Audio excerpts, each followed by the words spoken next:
एक समय की बात है, नए सिरिनिया तीर्थ में सैनिक आदि 88,000 ऋषियों सूत जी से पूछे, हे प्रभु, इस कलयुग में वेद विधा रहित मनुष्यों को प्रभु भक्ति किस प्रकार मिल सकती है और उनका उद्धार कैसे होगा। हे मुनि श्रेष्ठ, कोई ऐसा तप बताइए जिससे थोड़ा समय में ही पुण्य मिले और मन बचित फल भी मिल जाए।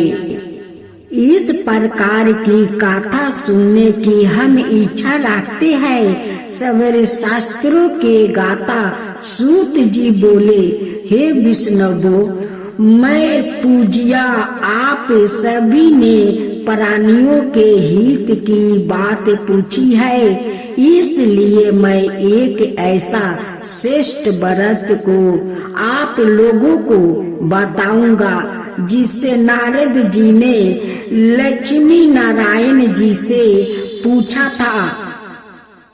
लक्ष्मीपति ने मनिष्ठ नारद जी से कहा, आप सब इसे ध्यान से सुनिए। एक समय की बात है, योगी राज नारद जी दूसरे के हित की इच्छा लिए अनेकों लोक में घूमते हुए मृत्यु लोक में आ पहुँचे। यहाँ उन्होंने अनेक योनियों में जन्मों में प्राय सभी मनुष्यों को अपने कर्मों द्वारा अनेकों दुखों से पीड़ित देखा। उनका दुख देखे नारद जी सोचने लगे कि कैसा यत्न किया जाए जिसके करने से निश्चित रूप से मानव को दुखों का अंत हो जाए।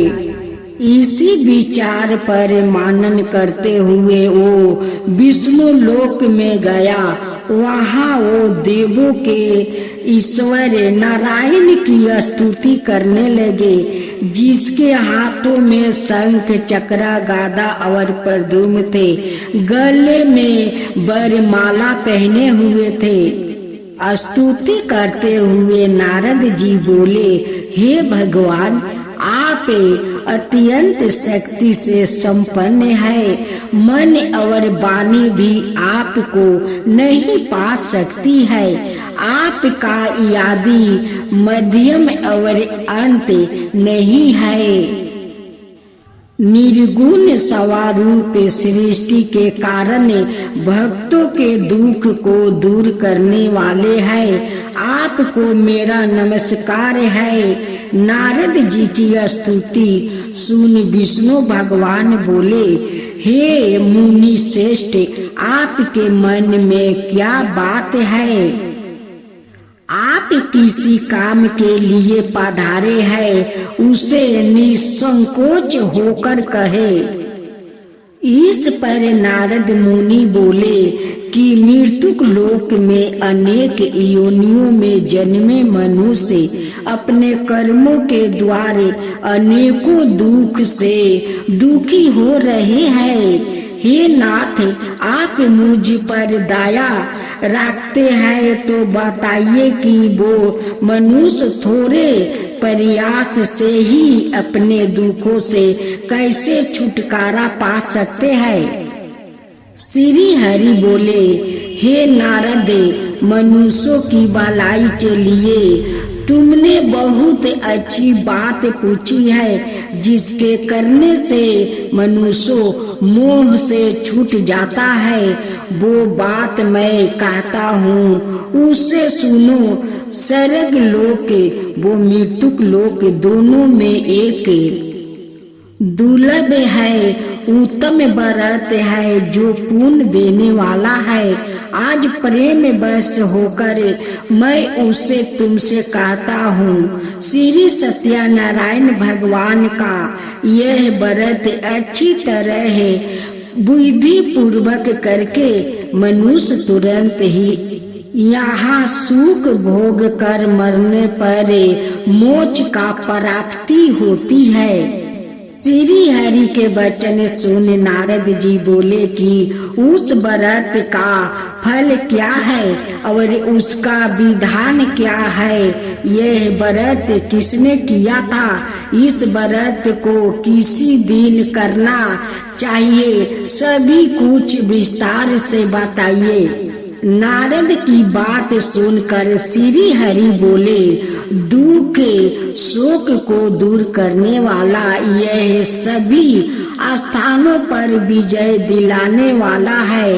मानव को भक्ति श्रद्धा के साथ शाम को श्री सत्यनारायण की पूजा धर्म पारायण होकर ब्राह्मणों बंधुओं को साथ करनी चाहिए। भक्ति भाव से ही नववेद केले का फल, घी, दूध और गेहूं का आटा सबाया ले। गेहूं के स्थान पर साठी का आटा, शक्कर और गुड़ लेकर वो सभी भक्षण योग पदार्थों को मिलाकर भगवान का भोग लगाए।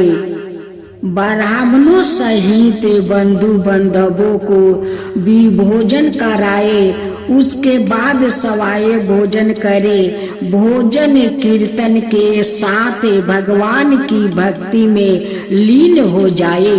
इस तरह से सत्यनारायण भगवान का यह व्रत करने पर मनुष्य की सारी इच्छाएं निश्चित रूप से पूरी होती है।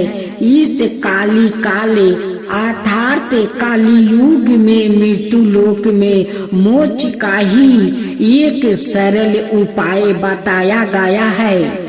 सूत जी बोले, हे ऋषियों, जिसने पहले समय में इस व्रत को किया था उसका इतिहास कहता हूँ, ध्यान से सुनो। सुंदर काशीपुरी नगरी में एक अत्यंत निर्धन ब्राह्मण रहता था।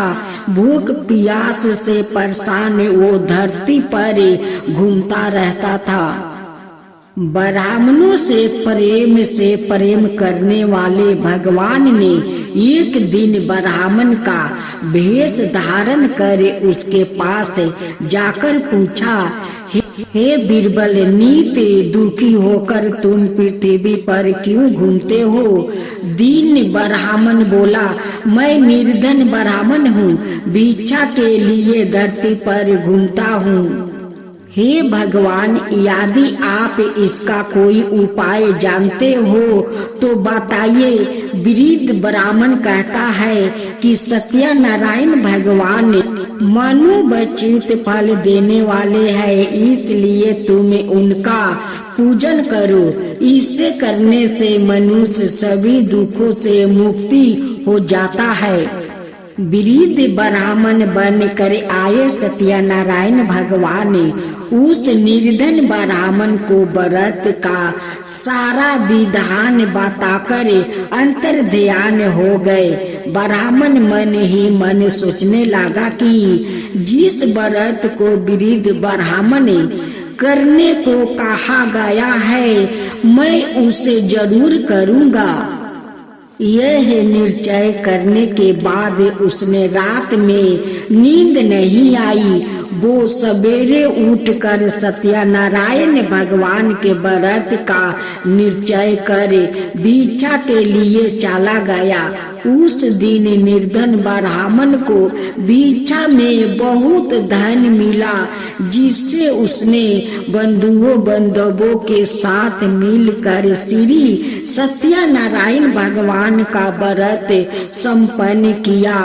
भगवान सत्यनारायण का व्रत संपन्न करने के बाद वो निर्धन ब्राह्मण सभी दुखों से छूट गया और अनेक प्रकार की संपत्ति से वो धनवान हो गया।